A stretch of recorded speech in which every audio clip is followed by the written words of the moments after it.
Welcome to part 5 of the individual oral step-by-step process. This part will be about completing the individual oral outline. Here are the rules. Students should prepare the outline in advance, and this will provide a springboard for your oral.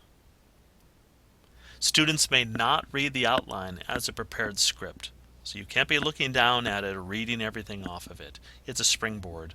So you see the words, you see the ideas on there, and it triggers something in your mind, and you remember, oh, that was the next point I want to talk about. Oh, here's this quote I want to point out. Here's this literary convention. So it's not meant to be reading right off of it. Glance at it, pull the ideas out, but it's a springboard.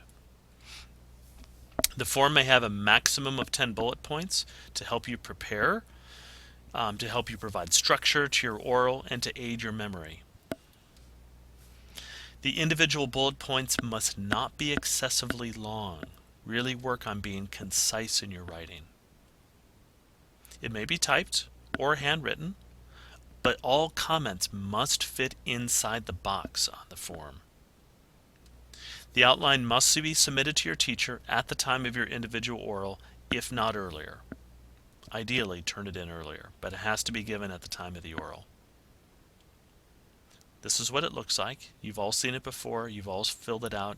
You're familiar with this form. I just want to clarify that the global issue goes at the top. You just have to write the global issue. You don't have to write anything else. No fields of inquiry, nothing else, just the actual global issue.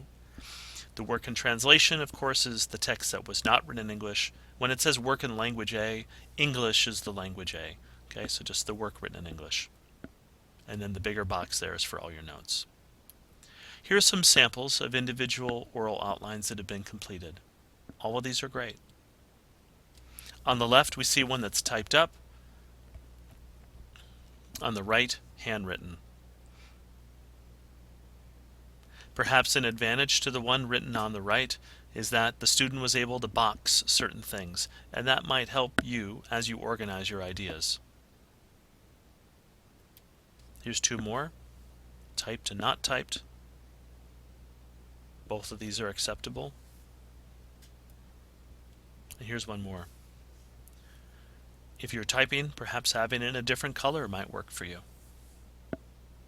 Notice how all these outlines provide organization, structure, and support, and also notice that there's blank space on each of these outlines, and that is okay. Having some blank space would actually be a bit of relief. It helps you find your ideas more quickly on the outline form. It's really up to you. Some of you are very good extemporaneous speakers, and you will need very few notes on your outline. It's very possible some of you might turn an outline form that only has 10 words on it. That's okay. Most of you, however, will want a lot of notes on your outline. That is also okay. You need to organize it and fill it out to help you deliver the best individual oral that you can.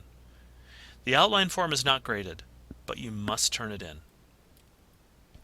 The next part will be about how to organize your individual oral and the subsequent questions.